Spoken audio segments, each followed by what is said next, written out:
안녕하세요. 불교에 귀의한 지 얼마 안 되는 초보 불자 20대 여성입니다. 기도 도중에 가피가 많아서 글 쓰고 싶어서 쓸까 말까 고민 많이 했었어요. 아직 기도가 끝나지 않았는데 쓰면 웬 방정인가 싶기도 하고, 그래도 이 좋은 걸 모든 사람들이 알면 신심다지는데 좋을까 싶어 용기 내어 올립니다. 저희 집에 우환이 생겨서 광명진원기도 2달 후 지장기도 시작한 지 10일 지났습니다. 지장기도 시작한 지 첫날부터 몽중가피가 대단했었는데, 그건 지장기도 100일 끝난 뒤에 소상히 올리려고 합니다.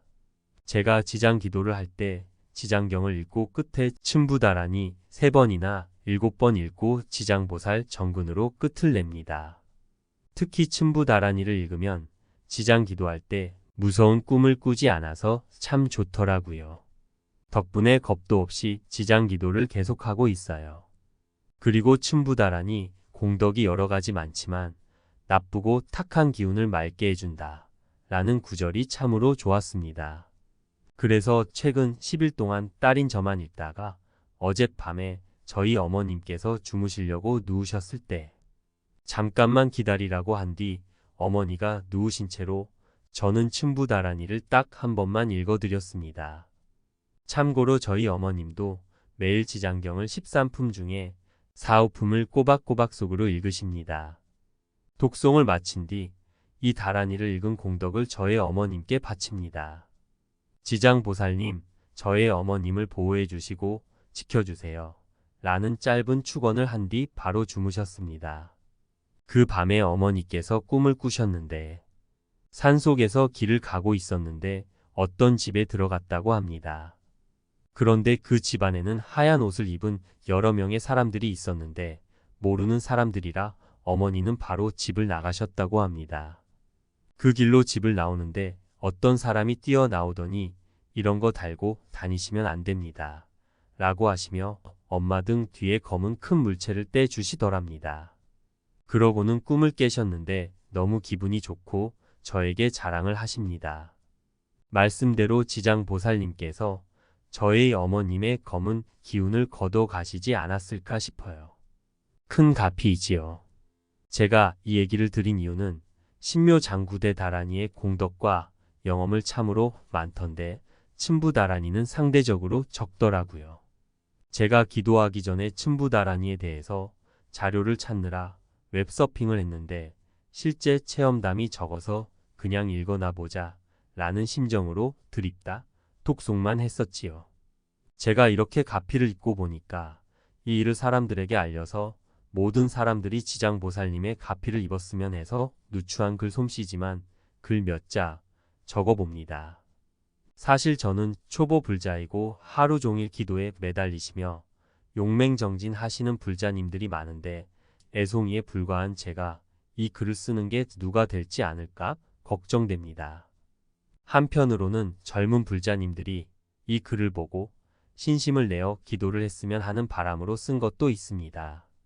제가 지장기도 시작할 수 있었던 것도 젊은 불자님의 기도 영험담을 읽고 큰 용기 내서 시작한 거거든요.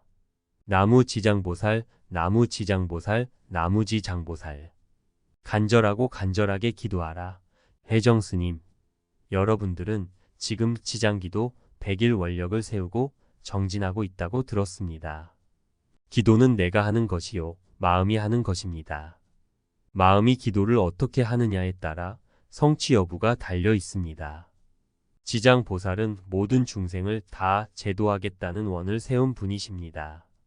관세음보살이 현생계의 중생을 위해서 주로 자비행을 행하신다고 하면 지장보살은 고통받고 있는 중생들을 제도해서 저 지옥이 텅텅 비었을 때 마지막으로 성불하겠다는 대원력을 세운 분입니다. 기도로 태어나 기도로 생 마쳐 우리는 일생을 기도로 태어나서 기도로 생을 마친다고 해도 과언이 아닙니다. 어린 아이가 나올 때 웃고 나옵니까? 울고 나옵니까? 왜 우느냐? 세상에 막상 나와보니 두렵기 때문입니다. 또한 내가 뭘 하고 싶은데 말로 할 수도 없으니 할 수 없이 유일한 수단인 울음으로 자신의 의사를 표현하는 것입니다. 그럼 엄마가 젖도 주고 더운 날에는 부채도 붙여주지 않습니까? 갓 태어난 아기의 울음은 그야말로 정성을 다한 기도입니다. 기도는 인류가 이 세상에 출현할 때부터 있었습니다. 세상에 태어나고 보니까 모든 것이 불안하고 두렵고 앞길이 막막하거든요. 제발 내가 사는 동안 무사하게 건강하게 큰 피해 없이 살게 해주십사 하는 마음으로 기도를 합니다. 아주 원천적이고 아주 소박한 기도입니다.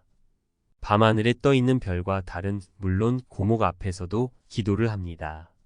그만큼 우리는 나약하다면 나약한 것이고 원이 많다면 원이 많은 것입니다. 이것을 만물숭배 또는 애니미즘이라고 합니다. 그런데 모든 종교는 타력 신앙과 자력 신앙이 거의 상반되어 있습니다. 다른 종교는 한 90%가 타력 신앙에 속한다고 보면 불교는 반반입니다. 오히려 자력 신앙에 더 포인트를 둔 것이 불교입니다. 여러분들께서 시간을 많이 할애해서 100일, 1000일을 해도 기도답지 않게 기도를 하면 별 효과가 없습니다. 기도는 시간과 결코 비례하는 것은 아닙니다. 그 말은 뭐냐? 기도할 때는 몸과 마음을 하나로 해서 마음에 더 초점화시켜서 일체 망상 잡념 다 없애고 간절한 마음으로 해야 합니다. 높은 낭떠러지 위에 서서 밑을 내려다보는 마음으로 외나무 다리를 밤중에 건너가는 그런 마음으로 뒤에서 자신에게 총을 쏘려는 상황에서의 마음으로 절실하게 해야 합니다. 내가 지장보살 하고 나면 지장보살과 내가 둘이지만 다음번에는 어느새 지장보살과 내가 한 몸이 됩니다. 이때는 10분쯤 기도한 것 같은데 몇 시간이 흘러갑니다. 그것은 기도 삼매경에 들었기 때문입니다. 이처럼 간절한 기도를 한 후 가피를 기대해야지 쥐꼬리만큼 기도하고 입제 때와 회양 때 잠깐 기도하거나 돈을 주고 대리인을 선정해서 여기 스님들에게 목탁쳐 달라고 하면 아무런 소용 없습니다. 기도는 돈으로 살 수 없는 겁니다. 그렇게 하고 뭘 바란다고 하는 것은 양심에도 어긋나지만 불자로서도 그런 자세는 허용이 안 됩니다. 자기가 해야만 합니다. 기도 삼매경 체험해 보아야 이 기도로 가족이 잘 되고 이웃이 잘 되고 부산 시민이 잘 되고 우리 민족이 잘 되고 세계 60억 인구가 다 평화롭게 살 수 있게 해야 합니다. 한 사람의 간절한 기도의 마음이 온 우주법계를 뒤흔들어 놓습니다. 여러분들이 지금 이 범어사 기도에 동참한 것은 아주 잘하신 겁니다. 전생에 이런 법회에 동참할 수 있는 복을 지었기 때문에 가능한 것입니다. 복이 없는 사람은 여기 오고 싶어도 못 옵니다. 또 복이 없는 사람은 이런 것을 들어도 다 귀에서 흘려버립니다. 이 자리에 앉아 계신 여러분은 부산 시민 중에서도 가장 복이 많은 사람이라는 것을 스스로도 믿게 될 겁니다. 그래서 여러분들은 기도할 때 눈물을 흘려가면서 아주 뼈가 으스러지는 그런 마음으로 아주 간절히 해야 합니다. 두견새가 밤을 새워서 울다가 목이 메면 다시 넘어오는 피를 머금고 울고 또 웁니다. 두견새 우는 소리를 들어보셨습니까? 울다가 울컥하고 흐느끼는 때가 있습니다. 그럴 때는 울다가 목에 피가 나와서 그 피를 삼키는 그 순간입니다. 얼마나 간절합니까? 그런 마음으로 기도를 해야 합니다. 이 법당이 가득 차도록 10만원 수표를 가져다 넣어 보십시오. 그렇다고 해서 지장기도 원만성취가 되느냐 하면 안 됩니다. 마음 다한 기도가 자기 자신한테 간절한 마음으로 해야 합니다. 참선도 마음으로 하고 주력도 마음으로 하고 간경도 마음으로 하고 절도 마음으로 하고 지장기도도 마음으로 하는 겁니다. 비록 형식은 다르고 가는 길이 다를 것 같지만 100, 1000 강물이 한 바다로 들어가듯이 하나로 모아지게 됩니다. 그렇기 때문에 뭐든지 자기 성향에 맞는 것을 딱 하나 잡아서 열심히 하는 것이 중요합니다. 통불교이기 때문에 참선을 해야 한다. 그래서 기도하다, 참선하고 금강경을 독송해야 한다고 해서 금강경을 독송하고 주력을 해야 한다고 해서 주력하고 그러다가 이것도 저것도 다 놓치고 마는 것입니다. 양심적으로 한번 생각해 보십시오. 그동안에 열심히 한 적이 몇 번이나 있습니까? 감히 대답을 못하겠지요? 어떤 사람은 서서 열심히 합니다.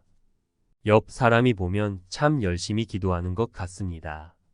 그런데 속을 들여다보면 엉망입니다.